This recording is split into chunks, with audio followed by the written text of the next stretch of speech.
Hey lovelies, we're making something beautiful, vanilla cake. So we have a nutmeg and mixed fruit, 1 tablespoon of baking powder, we have our milk, we have our 300 grams of flour, we have our sugar here, we have our 5 medium eggs, we have our margarine, 250 grams of margarine, we have our milk flavor and our vanilla flavor.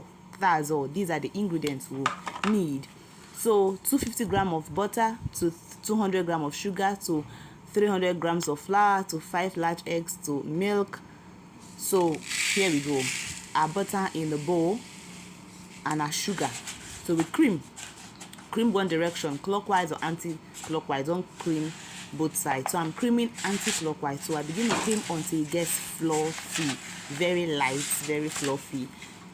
So once we achieve the fluffiness, we just start beating in the eggs. These are 5 eggs. We'll beat them and then we'll mix them until it's foamy. We'll add in our eggs and then stir. We'll add in our milk flavor or add in our 1 cup of vanilla flavor. Right? If you're using dry ingredients, you can mix it together with the flour, with the other dry ingredient. But I'm using the wet flavor rather. So 1 cup is enough. Don't forget 250 grams of butter, 200 grams of sugar, 300 grams of flour, 5 medium eggs or 4 large eggs, then your flavor. So we'll stir. We'll add in our milk at this point. You can use buttermilk, you can use liquid milk. If you don't have any of this, you can use powdered milk and dissolve it with a little water.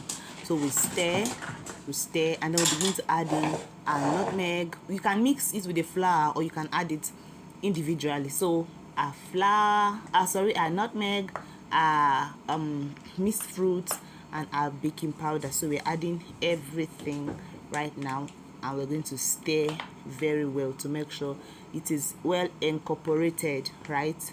So you see me sprinkling it so that to make sure it's incorporated. Don't forget you can actually mix everything with the flour and then add them, or you can add them at this point. Just be sure to stir very well and incorporate it so that the lumps don't get to cluster in a particular place. So here we go. We began adding the flour bit by bit. And while you stir, be careful so that it doesn't spill. So continue adding until we're done adding the flour. Then we'll gradually stir until we have this consistency. If you want yours lighter, you can use 250 grams of flour, but I like mine like this. So we'll grease that pan. And then we're going to pour in our cream into the pan and beat out the air. So this is it. It's going straight to our oven. Whoa, here it is. Our amazing vanilla cake is ready and it's moist, right? It's moist, it's soft, it's yummy. Don't forget to subscribe, hit the notification button, like the video and subscribe for more exciting videos. So this is me testing it and it was yummy.